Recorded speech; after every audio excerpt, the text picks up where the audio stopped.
भक्तों, जय श्री राधे। सभी सुनने वाले भक्तों की जय हो। मेरा आप सबसे अनुरोध है कि आप वीडियो सुनने से पहले कमेंट बॉक्स में श्री विष्णु भगवान की जय अवश्य लिखें, ताकि विष्णु भगवान आपकी सभी मनोकामनाएं अवश्य ही पूरी करेंगे। बोलो कार्तिक महात्म की जय। आज की वीडियो में कार्तिक महात्म्य का अध्याय 13वां और 14वां सुनेंगे। उसके बाद कार्तिक मास में सुनी जाने वाली लपसी और तपसी की कहानी भी सुनेंगे, जिसे सुनकर पूजा पाठ का संपूर्ण पुण्य मिलता है। नारद मुनि ने पृथु राजा को बताया कि जलंधर ने राहु को दूत बनाकर शिवजी के पास अपना संदेश भिजवाया। जलंधर का संदेश सुनकर शिवजी की भ्रुकुटी से वज्र जैसा एक पुरुष उत्पन्न हुआ और उसने राहु को मारना चाहा, तो शिवजी ने कहा कि यह दूत है, इसको मारना ठीक नहीं है। यह सुनकर उस पुरुष ने राहु को आकाश में उछाल दिया। ये सारा वृत्तांत जब नारद मुनि ने राजा पृथु को सुना दिया, तो राजा पृथु उत्सुकता दिखाते हुए पूछने लगे कि हे ऋषिवर, जब राहु जलंधर के पास वापस गया तो क्या हुआ? नारद मुनि आगे बताते हैं कि हे राजन, जलंधर अपने दूत राहु से यह सारा वृत्तांत सुनकर क्रोधित हो गया और करोड़ों दैत्यों को अपने साथ लेकर जल्दी से चल दिया। जल्दी के कारण जलंधर का मुकुट पृथ्वी पर गिर गया और स्वयं भी फिसल कर गिर पड़ा। दैत्यों की सेना के सैकड़ों विमान आकाश में ऐसे छा गए जैसे वर्षा ऋतु में बादल छा जाते हैं। जलंधर को इस तरह आगे बढ़ते देखकर इंद्र आदि सभी देवता छिपकर शिवजी के पास गए और जाकर बोले, हे स्वामी, क्या आप हम देवताओं की इस विपत्ति रूपी जालंधर को नहीं जानते हो? हे देवेश, आप इस दुष्ट जलंधर से हमारी रक्षा करो। इस तरह से देवताओं की विनती को सुनकर महादेव जी ने हंसकर विष्णु भगवान को बुलाकर कहा कि आपने संग्राम में इस जलंधर को क्यों नहीं मारा? आप तो अपने स्थान को छोड़कर उसके घर पर जा बसे हो। विष्णु भगवान कहने लगे कि हे भोलेनाथ, उसका जन्म आपके अंश से हुआ है और वह लक्ष्मी का भाई है, इसलिए मैंने उस दैत्य को नहीं मारा है। आप ही उसका वध करिए।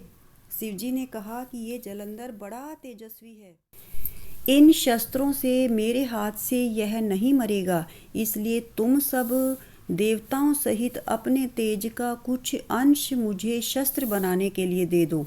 नारद जी ये सभी सुनाते हुए आगे बताते हैं कि सभी देवताओं ने अपना अपना तेज दे दिया। वह तेज मिलकर एक हो गया। तब फिर महादेव जी ने भी उसमें अपना तेज मिला दिया।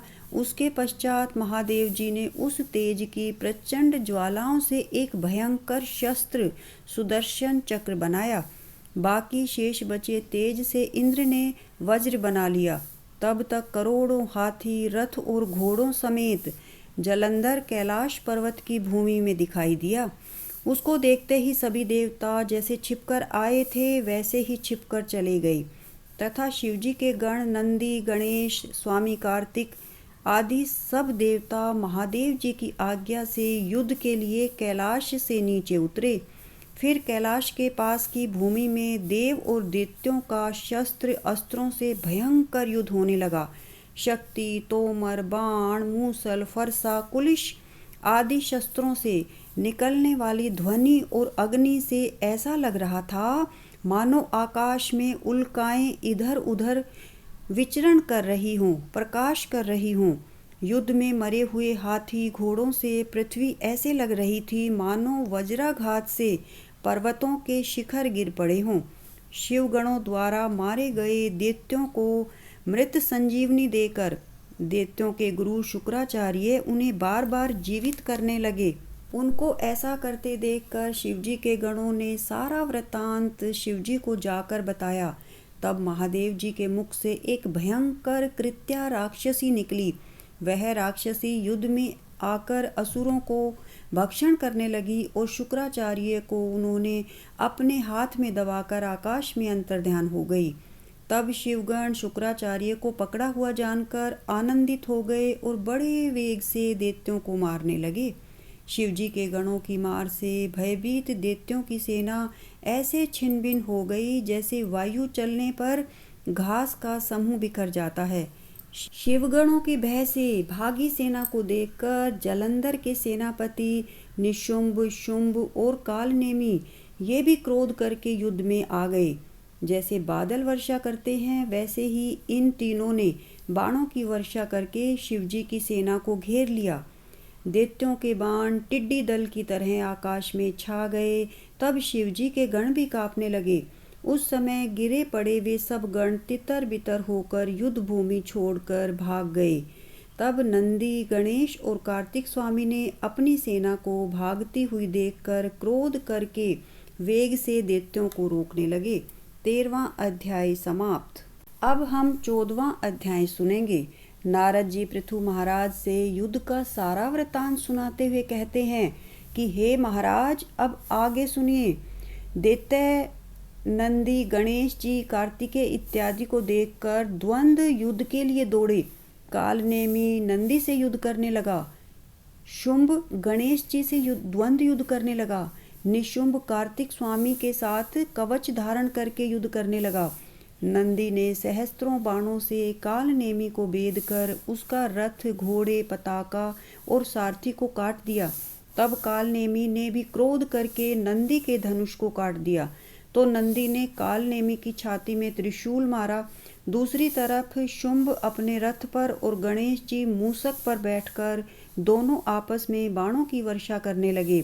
तब गणेश जी ने एक बाण शुंभ के हृदय में मारा और 3 बाण उसके सारथी के हृदय में मारकर उसे पृथ्वी पर गिरा दिया। शुंभ ने गणेश जी और मूषक पर बाण चलाए और मेघ की तरह गरजने लगा। बाणों से घायल मूषक जब नहीं चल सका तब गणेश जी पैदल ही युद्ध करने लगे। उसके पश्चात कालनेमी और निशुंभ दोनों मिलकर बाणों से गणेश जी को मारने लगे। तब महाबली वीरभद्र ने गणेश जी को पीड़ित देखकर करोड़ों भूतों तथा कुष्मांड, भैरव, बैताल, योगिनी गण और पिशाच इन सभी को लेकर दौड़ कर आए और सिंह की तरह गर्जना करने लगे। उनकी गर्जना से पृथ्वी भी कांपने लगी। वे दौड़ दौड़ कर दैत्यों को खा रहे थे और संग्राम भूमि में उछलते कूदते हुए नाच रहे थे। नंदी और स्वामी कार्तिकेय भी स्वस्थ होकर युद्ध संग्राम में अपने बाणों से दैत्यों को मारने लगे। जलंधर की सेना छिन्न भिन्न होकर भागने लगी। जब जलंधर ने अपनी सेना को मरती हुई व छिन्न भिन्न होते देखा तो वह बड़ी ध्वजा वाले रथ में बैठकर युद्ध भूमि में आया और बाणों से पृथ्वी को इस तरह से ढक दिया जैसे कोहरे में आकाश ढक जाता है। जलंधर ने 5 बाण गणेश जी को, 9 बाण नंदी को और 20 बाण वीरभद्र को मारकर मेघ की तरह गरजने लगा। तब कार्तिकेय ने शक्ति दैत्य को मारी जिसके प्रहार से जलंधर व्याकुल हो गया और घूमने लगा। फिर जलंधर ने क्रोध में आकर गदा लेकर स्वामी कार्तिकेय को मारा। गदा के लगने से वे भूमि पर गिर पड़े। इसी तरह उसने नंदी को भी पृथ्वी पर गिरा दिया। तब गणेश जी ने क्रोध कर अपने फरसे से उसकी गदा को काट दिया। उसके बाद वीरभद्र ने 3 बाण दैत्य जलंधर को मारे और 7 बाणों से उसके रथ को चूर्ण कर घोड़े मार गिराए। ध्वजा, धनुष और छत्र काट दिया।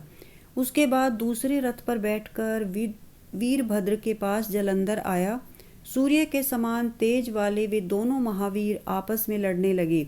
वीरभद्र ने फिर से उस दैत्य के रथ के घोड़े मार कर गिरा दिए और धनुष काट दिया। यह देखकर जलंधर को बड़ा क्रोध आया और उसने परिध नामक शस्त्र को वीरभद्र के मस्तक पर दे मारा।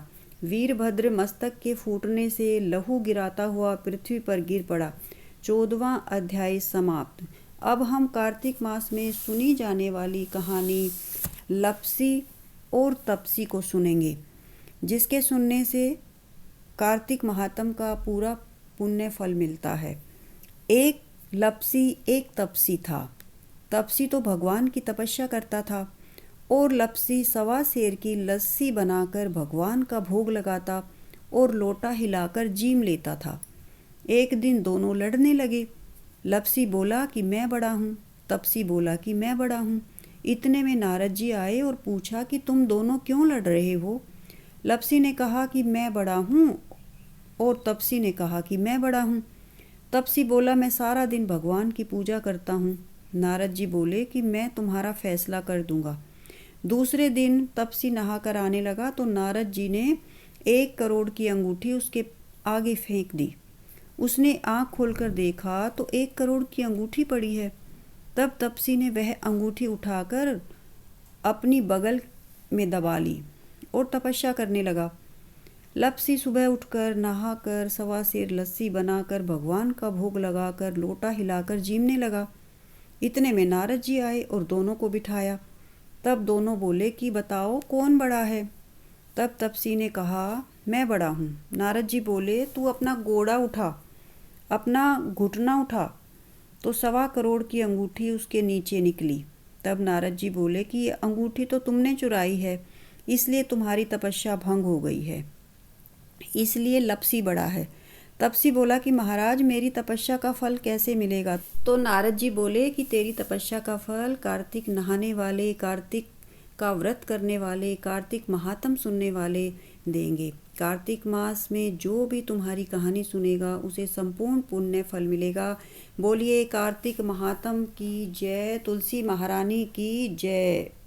अब हम तुलसी चालीसा सुनेंगे।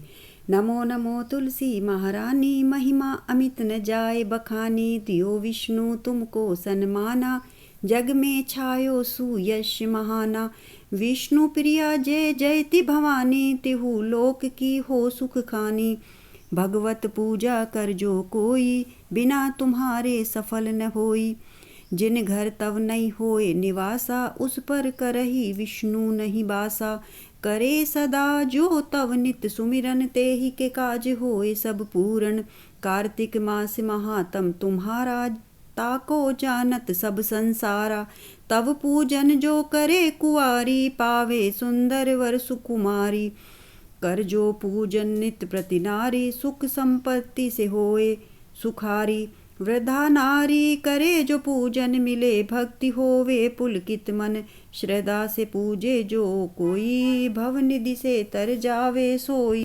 कथा भागवत यज्ञ करावे, तुम बिन नहीं सफलता पावे। छायो तब प्रताप जग भारी, ध्यावत तुम्हि सकल चितधारी। तुम ही मात यंत्रन तंत्रन, सकल काज सिद्धि होवे क्षण में। औषधि रूप आप हो माता, सब जग में तव यश विख्याता। देव ऋषि मुनि और तपधारी, करत सदा तव जय जयकारी। वेद पुराणन तव यश गाया, महिमा अगम पार नहीं पाया। नमो नमो जय जय सुख कारणी, नमो नमो जय दुख निवारणी। नमो नमो सुख संपत्ति देनी, नमो नमो अदकाटन छेनी। नमो नमो भगतन दुख हरनी, नमो नमो दुष्टन मद करनी। नमो नमो भव पार उतारनी, नमो नमो परलोक सुधारनी। नमो नमो निज भक्त उबारनी, नमो नमो जन काज सवारनी। नमो नमो जय कुमति नसावनी, नमो नमो सुख उपजावनी। जयति जयति जय तुलसी माई, ध्याऊं तुमको शीश नवाई। निज जन जानि मोहि अपनायो, बिगड़े कारज आप बनायो। करूं विनय मैं मात तुम्हारी, पूर्ण आशा करहु हमारी। शरण चरण कर जोरी मनाऊं, निश दिन तेरे ही गुण गाऊं। करऊ मात यह अब मोह पर दाया, निर्मल होय सकल मम काया। मांगू मात ये बर दीजे, सकल मनोरथ पूर्ण कीजे। जनु नहीं कुछ नेम अचारा, क्षमहु मात अपराध हमारा। 12 मास करे जो पूजा, ता सम जग में और न दूजा। प्रथम ही गंगा जल मंगवावे, फिर सुंदर स्नान करावे। चंदन अक्षत पुष्प चढ़ावे, धूप दीप नैवेद लगावे। करे आचमन गंगा जल से, ध्यान करे हृदय निर्मल से। पाठ करे फिर चालीसा की, स्तुति करे मात तुलसा की। यह विधि पूजा करे हमेशा, ताके तन नहीं रहे कलेशा। करे मास कार्तिक का साधन, सोवे नित पवित्र सिद्ध हुई जाई। है यह कथा महासुखदाई, पढ़े सुने सो भव तर जाई। तुलसी मैया तुम कल्याणी, तुम्हारी महिमा सब जग जानी, भावना मुझे माँ नित नित ध्यावे, गा गा कर माँ तुझे रिझावे।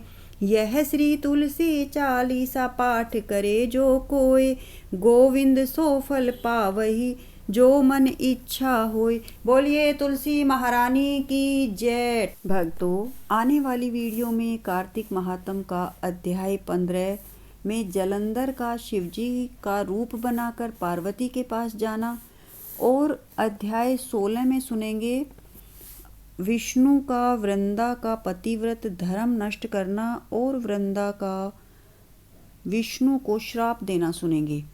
अगर आप पहली बार चैनल पर कथा सुन रहे हैं तो कृपया चैनल अध्यात्म कथा सागर को सब्सक्राइब कर लें, बेल आइकन को भी प्रेस करें ताकि भविष्य में आने वाली सभी वीडियो की नोटिफिकेशन आप तक सबसे पहले पहुंचे। धन्यवाद।